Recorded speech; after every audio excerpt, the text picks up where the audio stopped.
Oh, Shalom, Shabbos. We're about to learn about Parshas Shira. This week we're reading Parshas B'Shalach, the Shira, the song that we sang at the splitting of the Yam Suf. The Parsha opens, we say every morning in the Siddur, Oz Yoshir Moshe Uvnei Yisrael Es Hashira Hazois. And then, at that moment, Moshe and the children of Israel sang that song to Hashem and praised Hashem for all the miracles that he performed in the Yam Suf, saving us and bringing us out into the desert and ultimately bringing us into Eretz Yisrael and building a Beis HaMikdash.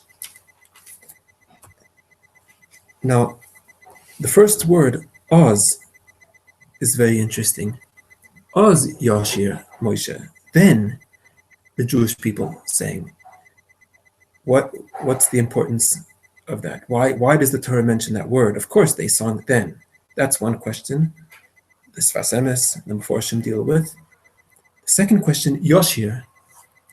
Yashir means then they sang in future tense, or it's not clear what the diktuk of that word. The root is shar, that they sung, and the Torah could have simply wrote shar. Yashir is an extra yud. What does that mean? It's causing us. It's the cause of a song. Rashi explains that he decided to sing. Yashir, they felt and decided that they should sing, and then afterwards they sung. That's one perush. But we'll see other perushim. What's the importance of the yud? What does yashir hint to?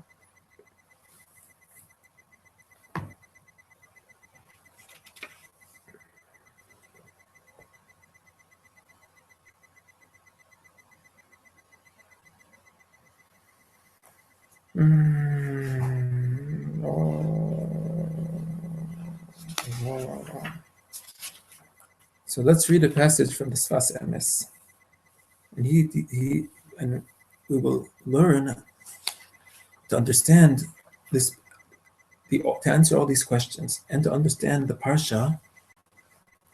We will also have the chance to learn about Shira. What exactly is Shira? What does it mean to sing about something? And why? What's the importance of that? Why is that? What does that do more than actually saying it? What do we accomplish by singing it? Okay, so let's learn. So we start off with the Medrash. Oz Yoshir, Nochon Kisachami, as we say every Shabbos in Kabbalah Shabbos. This is a pasuk from Tehillim. Hashem's throne is strong. Hashem is sitting on his throne. Me'az, from then. Me'olamata, and Hashem is eternal. So the Medrash asks, if Hashem is eternal, so what is that point that Hashem is sitting on his throne? Hashem is always king. So the Medrash answers that the word Oz is referring to the Oz in our parsha, Oz Yoshir Moshe. That when did Hashem finally reveal his glory and his majesty on his throne? In our parsha, when the Jewish people got out of the Yam Suf and sang and said the Shira, Oz Yoshir. Oh, that's what we talk about. That was that special moment. So the Sfas Emes adds some background to that to understand what is happening exactly, and to understand really the whole picture of Bnei Yisrael, of the Torah, of creation, and Yitzias Mitzrayim. Ki be'eis habriya nistar hashkachaso yisborach ba'olam. HaKadosh Baruch Hu, Hashem created the world.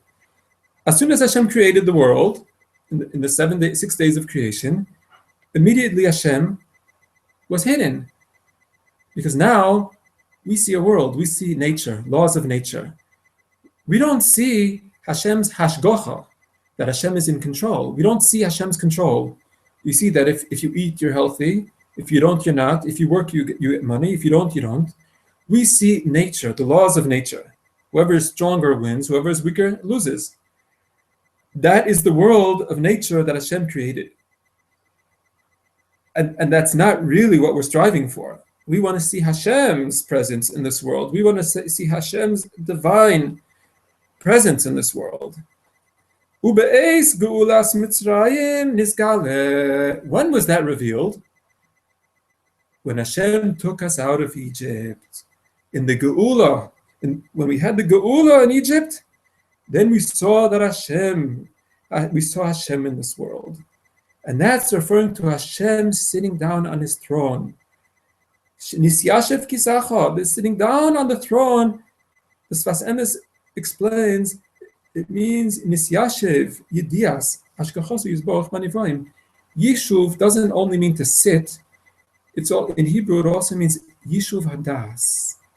It's understanding. It's grasping something, settling down in our heads, an idea that we knew somehow it was true, but we never actually grasped it. It was never actually down here in our hands. So now he means, the Sfas Emes says, this knowledge of Hashem and Hashem's control and Hashem's intervention into the world, now Hashem's creations actually see this and are connected to it.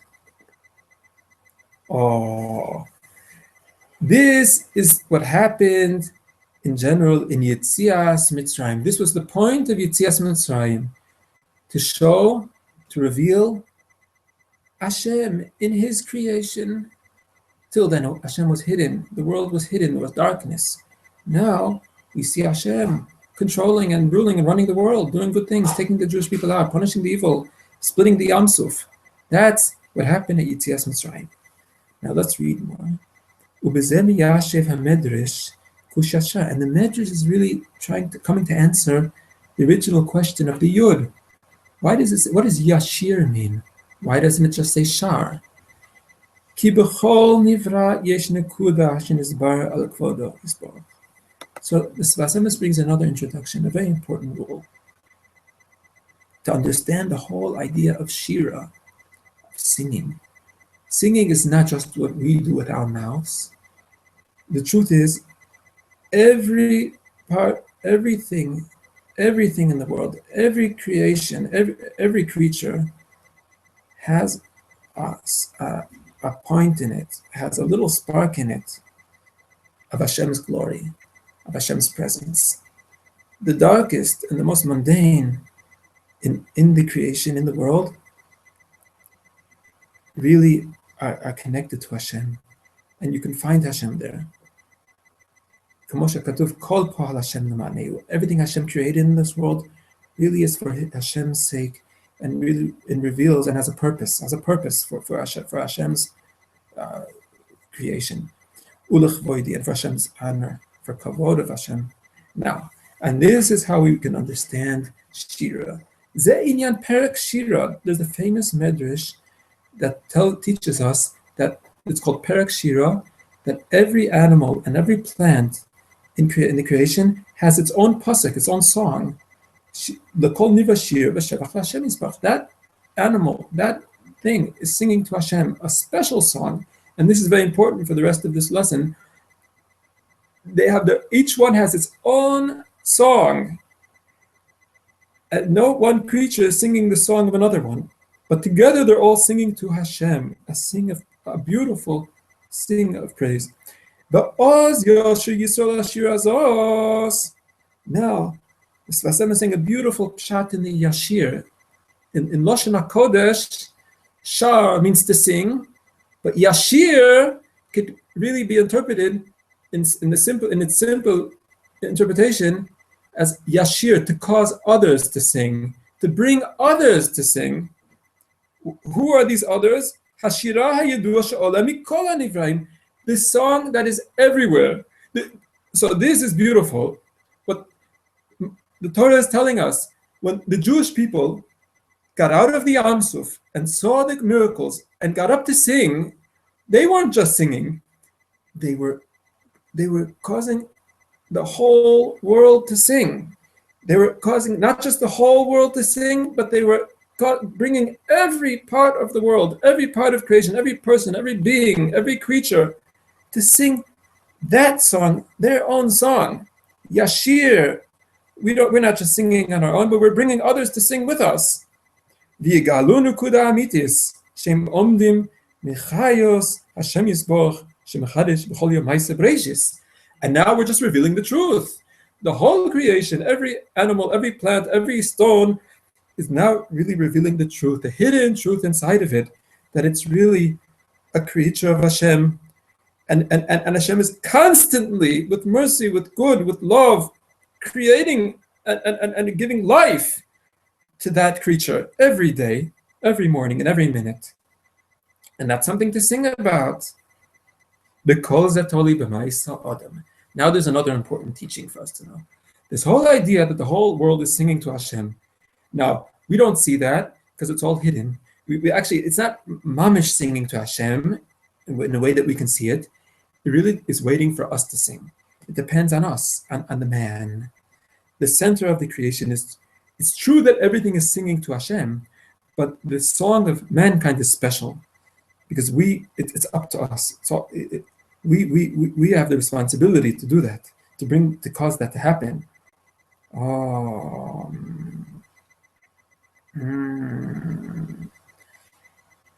So when we sing, every act we do, and we know that, if we know that what we're doing has life in it, has such great meaning to it, every action of ours, every small, minute action of ours, by doing that, Meisir alideze hester in the skala pinimius, we're revealing that truth, that internal, beautiful truth that's in everything. Now, this is really what we have to learn here about Shira. The miracles that Hashem performed. Let's summarize. There are two main teachings of the Sfas Emes. Is that you'd see the miracles of Yitzias Mitzrayim were not simply to take the Jews out of Egypt, but there's something much greater. It's to reveal something so more basic about creation, that the whole creation 1,000 years before Yitzias Mitzrayim is really one big nes, one big miracle. It's really one big creation of Hashem. It's one big plan of Hashem. And it's all really singing. It's one big song. So by Hashem doing these miracles, the 10 miracles in Egypt, and then the miracle at the Yam Suf, then we saw that Hashem is real. It's really Hashem is running the show. And it's really good. And it's really for the sake of Geula. And then it's all about singing. And by doing that, now we get the whole creation to sing. Now we have another word, how that fits into the word Shira. Uperush Shira, this is the true meaning of Shira. Perush Shira hu liyot hakol nimshach bekav v'shura l'makor shorsho. Shira is from the word shura, a line from one point to the other. Now we learned before in the Sfas Emes, and we see this everywhere in every parsha. The Sfas Emes always talks about the nekuda. The most important word in Sfas Emes is nekuda, the point. He's always getting to the point. All of the Sfas Emes' Torahs are to get to the point of everything. Why am I doing this? Why am I learning? Why am I here in this world? What's the point of everything? To see through all the confusion, all the external, and all the side ideas, but to get to the point. What is the real point? Why did Hashem put me here? And what does Hashem want from this? Now that's the point. That's the tachlis. But until we get to that tachlis, we have to get to that tachlis. How do we get there? So that he calls a shura. If we know in math, and we know in geometry, to get from point to point is with a line. We want to focus onto that point. Ultimately, we have to get to that point. But we're in this world. We're in this world with everything else that's around that point, and everything else that's connected to that point. We want to connect it to that point. That's really what we want to do, to connect everything to that point, to reveal the point in everything, that special point that everything really has, and the specialty and the uniqueness, why that everything was created. And he says that's a shura. By singing, we open up, we sing, and then we show that everything is really connected to its root. And that's when Am Yisrael finally reached the Emunah at Yam Suf, then they sang that Shira.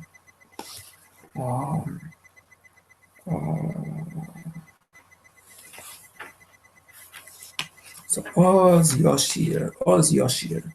This is the parsha, and what we're doing now is all about Shira, about singing and getting and it's actually about change and about simply revealing that point, that beauty in that Hashem's good in everything.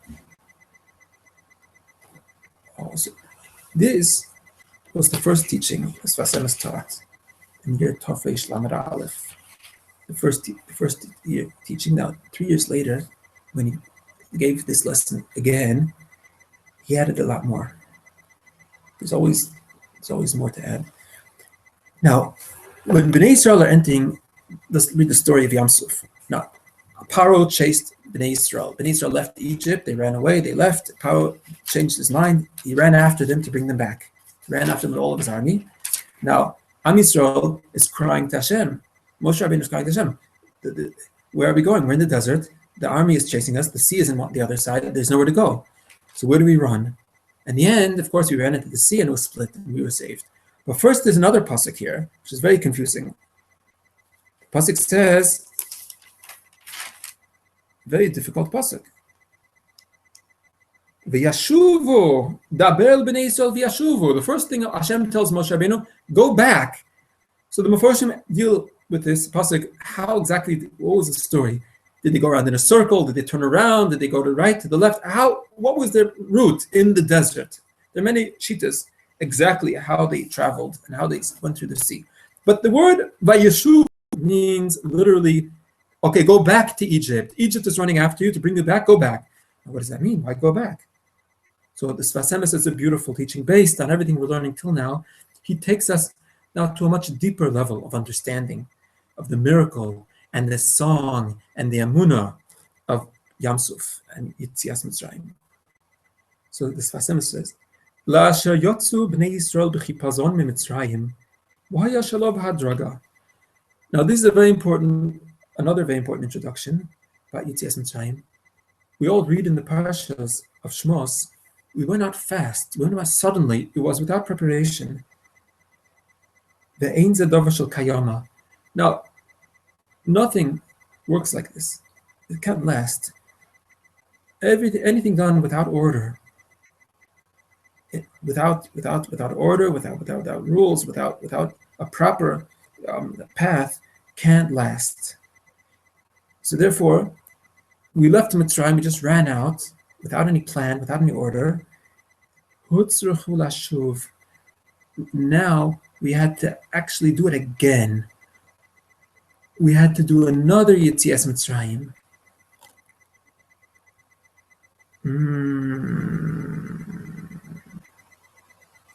Oh, so this is very interesting. So the Mitzrayim is a very interesting teaching.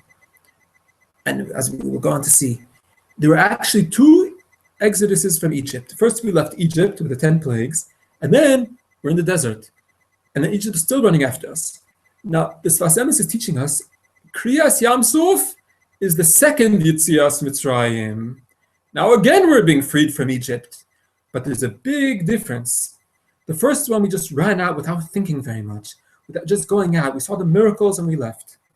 Now Hashem is telling Moshe Rabbeinu, now for this to last eternally, this lesson to last for the Jewish people eternally, and to influence us, we can learn, so we can have the eternal lesson from this, the eternal Torah from this. We have to do it again, go back again into the hands of the Egyptian army, and then be saved again in a different way. What's the difference? Now it's going to be much different. What's that? So he says a beautiful, so now this Sfas Emes puts everything together. It's beautiful. He says like this.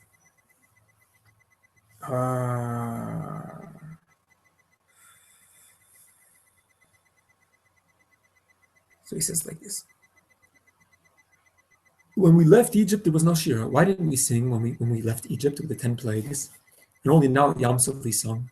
So the Pshat is very beautiful. It's a different geula. It's a whole different type of geula. So it says like this. Lo haya Shira al mashinitzolu. The Shira of Yam Suf was not about being saved from death. And that you don't sing, you say thank you. It's still not big enough just to be saved from death. That's not enough. That's not a high level. You don't learn anything from that. So he says, Kol zman shayu mishubadim lemalchus lo yucholim lashir. First of all, when we were under Egypt, when we were slaves to Egypt and suffering, we couldn't sing. When we left, we also couldn't sing because, as Sfas Emes says, it's not really a pure song. We are not singing about Hashem. We are not revealing Hashem. It's selfish. We're happy about ourselves being saved from Egypt. Now comes, it all makes sense. Hashem is telling us, now you're free. Now you don't really need to be saved. You're free. Hashem is part of Hashem's plan to bring the Egyptian army into the desert to show us that we still need to be freed. It's not enough just have miracles and be freed from Egypt. We need something greater. We need a real geula. And the truth is, it would have been enough to just be freed from Egypt the first time, but then we wouldn't have sang. We wouldn't have really understood Hashem's lesson. Now there has to be a second geula that's 100% for Hashem's kavod. It's for Hashem's. And for the plan, for the true plan of Am Yisrael, for the true purpose and the message of Am Yisrael, the mission of Am Yisrael, not just to be saved from death, from slavery, but something much greater. And the Sfas Emes says this is really preparation for Matan Torah. First we leave Egypt. Now Yam Suf is the preparation for Matan Torah, which happens a few weeks later, to show us the true beauty of Hashem's miracles and Hashem's intervention and plan in the world. We didn't see that in Egypt because we were caring about ourselves to be saved from Egypt. Now we have to see this double geula, that we're already free, a free nation to be saved from Egypt. Then that brings us to a much higher level of understanding of Hashem's love for us. And ultimately what we started off with, to show that really the whole creation was one long plan of Hashem's glory. And in the words of the Sfas Emes, we know that in Bereshis there were 10 utterances, 10 statements of Hashem to create the world. Yehi Or, Yehi Rakia. The 10 plagues, Yehi Dam, were all to reveal that each one of those 10 statements is really true, and that Hashem is really doing it today, forever, and not as it seems that seems that the world is just running on its own, and that Hashem is not in the world. That's what it seems. Hashem showed us it's not true. Hashem is here, but that's still not enough. It's still not Shira. So we see now this Sfas Emes going to say, now we're going to understand really what Shira is. We see the beauty of Hashem in the world. We see Hashem created the world. But it's still not enough to say Shira. Then we have to have Torah. We have to have Yam Suf. Hashem has to come specially and show us His love for us, and to bring us to Har Sinai, and then we can actually open up our mouths and sing. Now we can sing. Till then, certainly when we were slaves, certainly when the world was in darkness and we couldn't see Hashem, and even after we left Egypt and we're not mamish in darkness, we're not suffering, we're still not in light. We still don't see, we don't hear the Torah, we can't say the Torah, we can't sing. Then we have the second geula, the geula for the Torah. That's what we're really searching for. That's what we're striving for. And that's what happened. That's what we started at Yam Suf. We were able to sing a song. Bnei Israel opened their mouths and sung, and that's really the introduction to the Torah, to the song of the Torah, the words of the Torah, the lesson of the Torah, the beautiful lesson that's really ultimately going to lighten up the world, to follow Hashem. So that's what Shabbos Shira is about.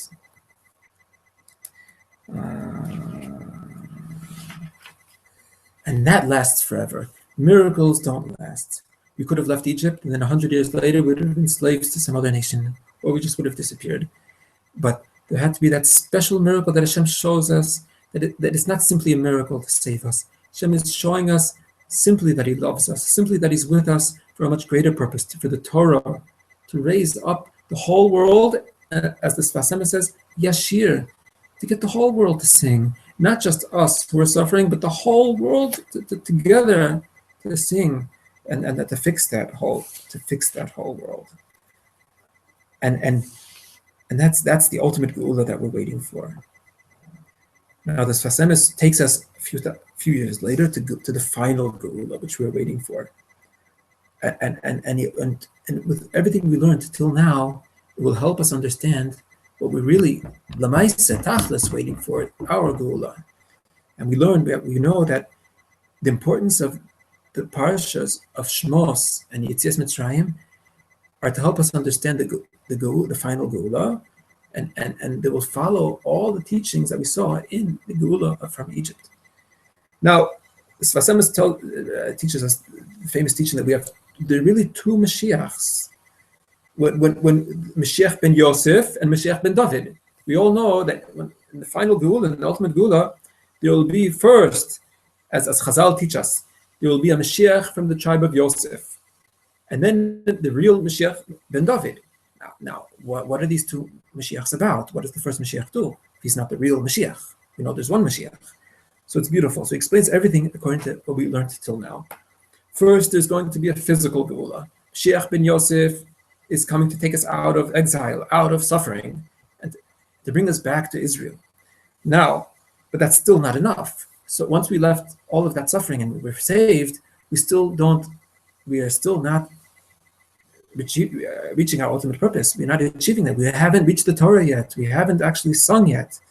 Just like we saw in Egypt, that didn't bring us to sing. That's still not a song.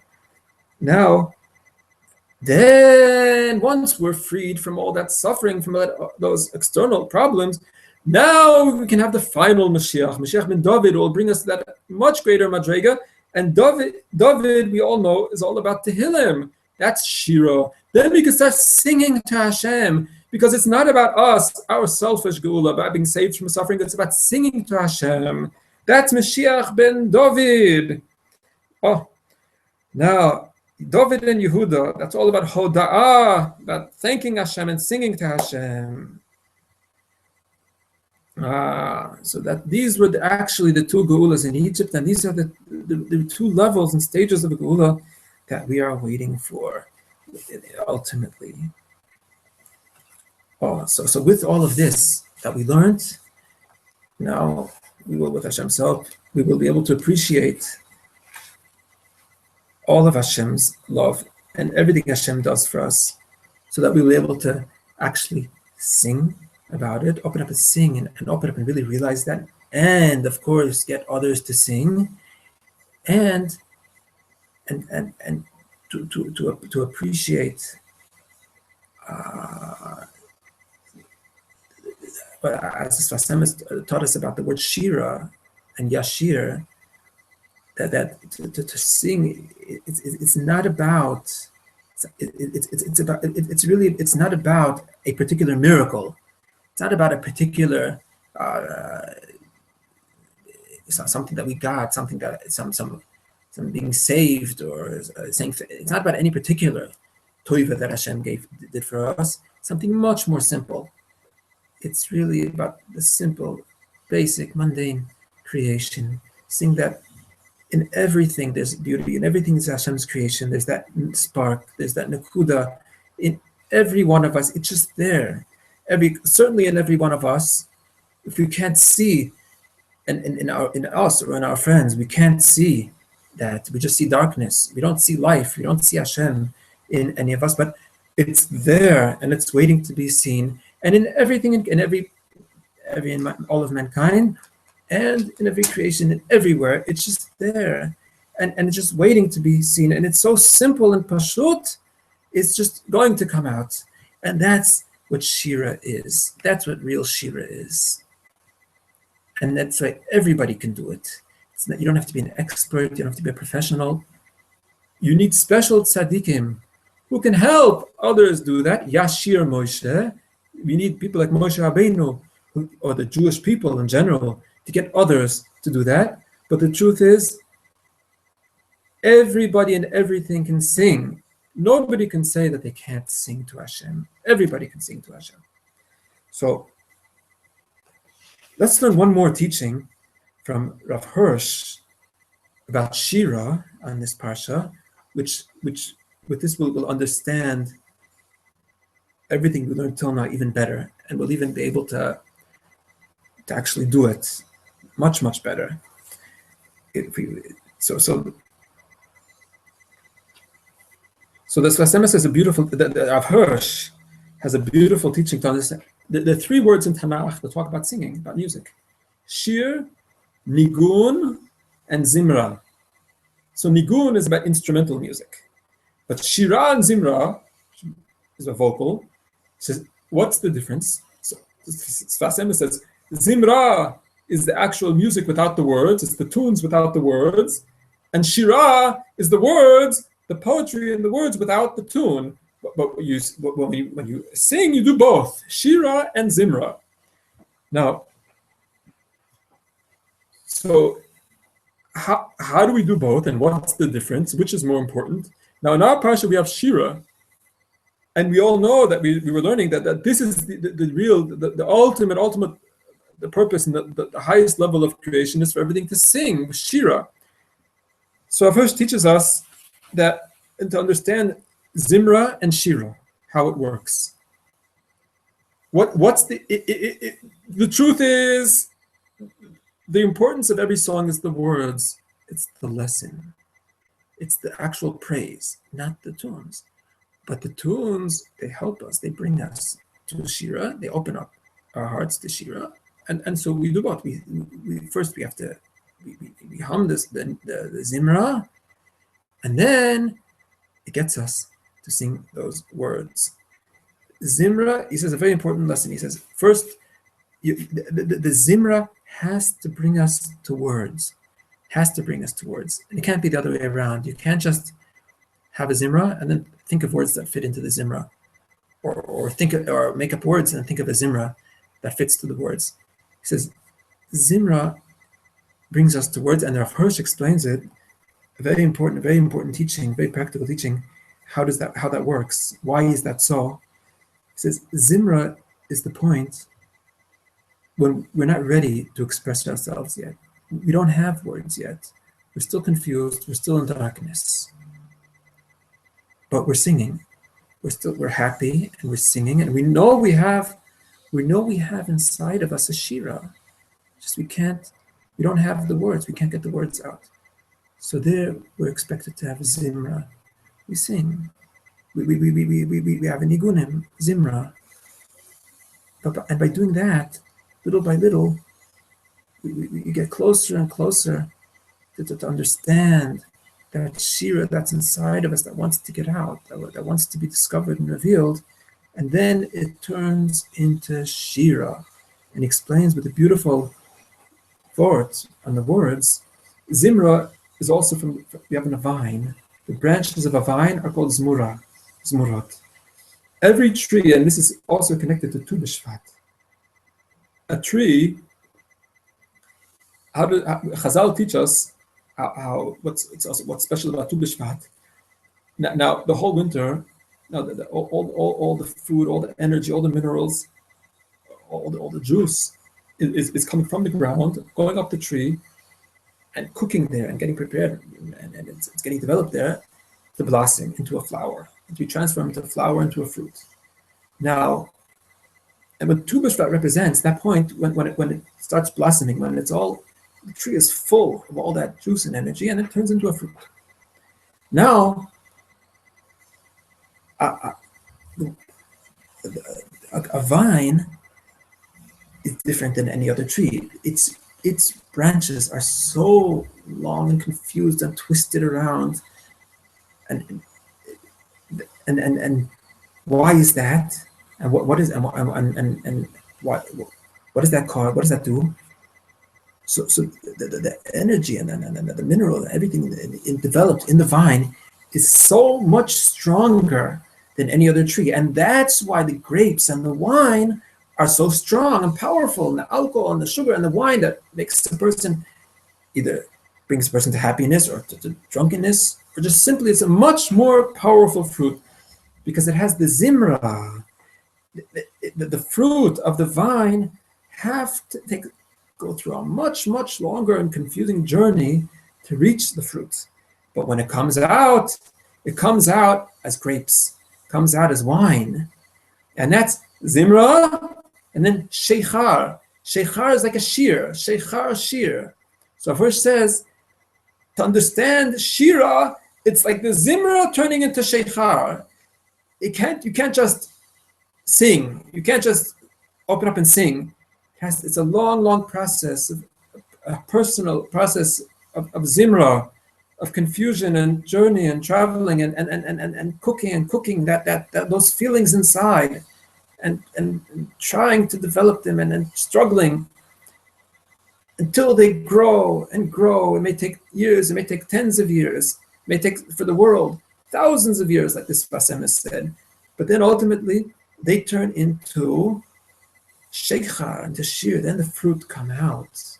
Those fruit are the words. That's the Torah, that's the Aseres HaDibros, as this Basem tells us. After thousands of years of darkness and creation, Hashem takes us out of Egypt, performs the miracles, does Kriyas Yamsuf, and brings us to Har Sinai, and with the Aseres HaDibros and the Dibur of the Torah, which will raise up the whole world for eternity and bring the whole world to perfection in Geula. That's the Zimra and the Shira. Now, this explains. Now this makes it so much. It puts so much more into the parsha of Shira. As Yoshir Moshe. Only then we were able to sing a Shira. And as the Sfasem has taught us, already in Yetzias Mitzrayim, a week before, we saw Hashem's miracles, we saw Hashem's intervention in the world, but it wasn't enough yet. We still couldn't sing. So what does that mean? If we see Hashem is running the world, and why can't we sing and say thank you and understand it and fulfill it and follow Hashem? If we see it, why can't we do it? So it's beautiful. It was still a zimra. It was a zimra. That beautiful music. We heard the music in Yetzias Mitzrayim. Just like you see these flowers up here in the back. These are beautiful flowers. You see the beauty in the flowers. You see Hashem's creation. Just pick one up and just see Ma'aseh Bereishis. But does it bring you to be a better person? Does it tell you how to be a flower? You see the beauty in the flower. You see Hashem created the flower, and Hashem wants it to be beautiful and wants us to be beautiful. How do we do it? It doesn't help us. That's a zimra. A zimra, like Hirsch said, is the nigun, a beautiful nigun which makes us happy, but doesn't explain to us how and what does it expect from us. What are we supposed to do with it? But then after we invite Hashem took us out into the desert, out into the Yam Suf, and showed us His love and brought us to Har Sinai. Then He gave us the Torah, which tells us and shows us how to be a beautiful people. We have the lessons. We learn the lessons in the Torah. How to be an Am Kadosh. How to be these flowers. That's a Shira. That's why we had to have this, the final Geula at the Yam Suf.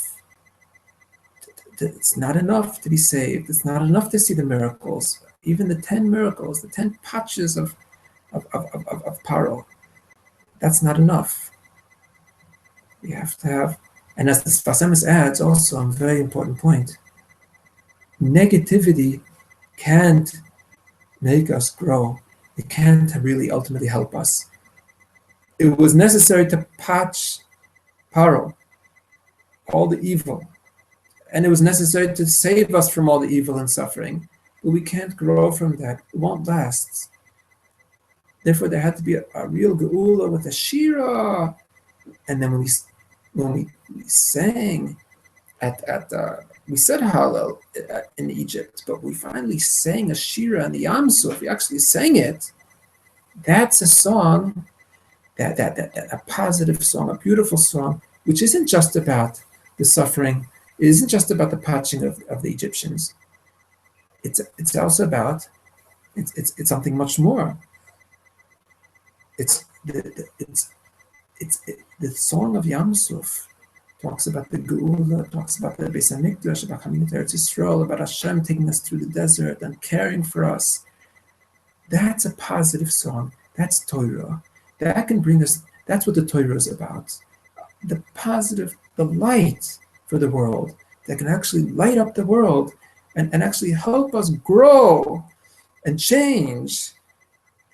So, but that was that we first had to patch all that evil in Egypt with all the 10 plagues, Makot, and then, but once we got rid of all that evil, all that bad, then we can work step by step to receive the Holy Torah, which actually make us into a holy people, and that'll truly make us change and grow. And that's what Shabbos Shira is about. We have to always remember that. The Shira, the positive song, the beautiful song, that the constant song of us, of Am Yisrael, of the whole creation, the song of us, our love for Hashem, our emunah, that we believe we do believe in that it all is really Hashem's plan, Hashem's creation, and it really is all good. And by doing that, with Hashem's help, all of us, every one of us, with our special mission, and everybody has their special job, special talents, special gifts, will be able to reveal that in us and in the whole creation, to bring a final geula, an ultimate geula, to spread Hashem's light and Hashem's Torah into the whole world. Good Shabbos.